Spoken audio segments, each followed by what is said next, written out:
recently at our HE in-house advisors forum, we talked about the issue of students making claims for refunds to their tuition fees, due obviously to the major disruption that's happened over the last year. With universities now facing strike and other industrial action, as well as potential further COVID disruption. Richard, what lessons have we learned from the disruption of the last year? Yeah, we talked about how in the best part of the last 4 academic years, there's been some sort of disruption for many, if not all, universities and HEIs from strikes and/or COVID. And quite right, students have complained, and several complaints have already been reviewed by the Office of the Independent Adjudicator for Higher Education. The OIA published a range of case summaries which dealt with disruption from strikes and from the first year, as it were, of COVID impact. And those show institutions that by focusing on identifying the impact on first academic outcomes and secondly learning and other opportunities is an appropriate approach to take. So if the institution identifies the impact of the disruption on each of those 2 aspects and then seeks to replace or mitigate its impact, then that's usually accepted as being a good approach to take.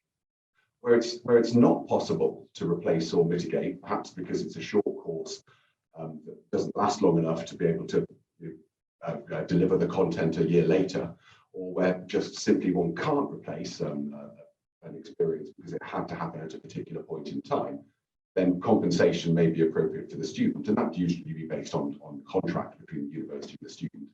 And the OIA has invariably viewed relatively small ex gratia payments being made or offered to students favourably. The question is, of course, how has the OIA calculated what would be an appropriate compensation for ex gratia payment? And they've tended to use the fee the student paid as the basis. They've divided that fee by the number of contact hours to sort of work out an initial hourly rate, and then importantly, it's been reduced by a percentage that reflects other provision that's been available which the institution has provided. For example, support services, library, that kind of thing. That amount of reduction has tended to be 50% during the strikes, when generally other provision was actually available, but 30% when COVID hit, because those other provisions were frequently not available because, of course, students weren't on site. And the amount representing the missed hours was then calculated from that sort of hourly rate. So that's what the OIA has done. For its part, recently, in November, the Office for Students has said that it expects providers to take all reasonable steps to avoid or limit disruption to students. It also expects providers should make up for lost teaching time later in the academic year or offer full or partial refunds, and that changes to exams and assessments should not disadvantage students. And finally, and probably most importantly, I think really is clear and regular communications with students is essential. So that really is what we've learned, and indeed what the Office for Students has said recently that would be of use in the industrial action period. That's great, thanks. And is there anything that universities can do to prepare for any large volume claims or group claims?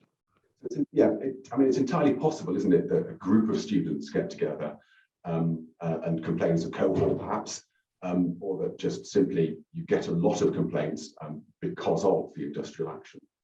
The OIA is pretty clearly indicated, and it's on a dedicated web page that they have on their site, that universities could and can legitimately create streamlined complaint systems when circumstances such as the disruption suggest that there might be a number of similar complaints. That streamlining could be a special complaints process, which can deal with complaints quickly, perhaps by moving them to a particular committee or just simply perhaps not making it necessary for students to raise things informally first. Or it might encourage students in a group, as I say, a cohort, something like that, to submit a joint complaint.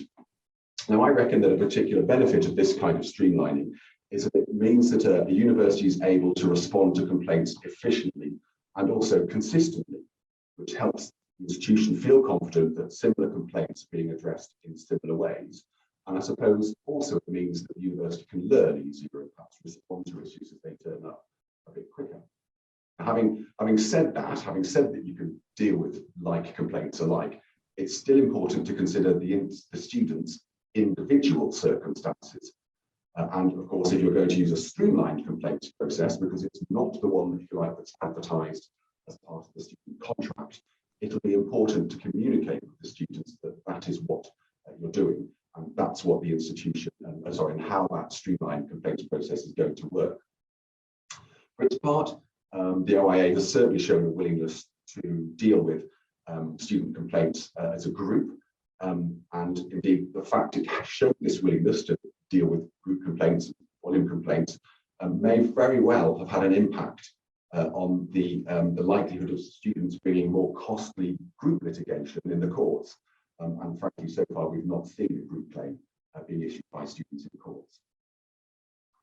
That's great. Thanks, Richard. And James, could you explain if a refund is made, to whom is that payment actually made?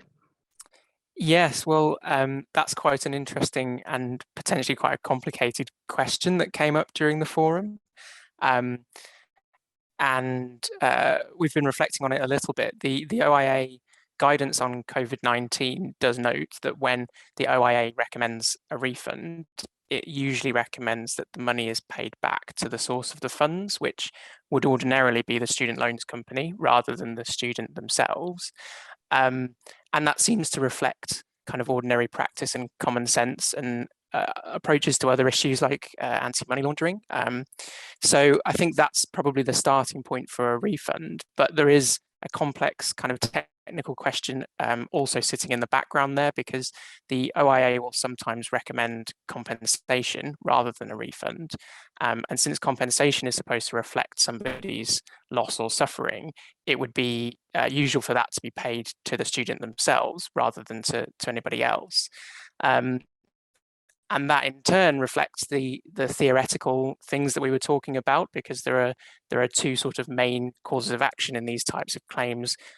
One for breach of contract, which would ordinarily be for damages or compensation, and another for remedies under the Consumer Rights Act, where we're talking about price reduction or a refund, and you're probably thinking about the money going back to where it came from. That's great. Thanks very much, both.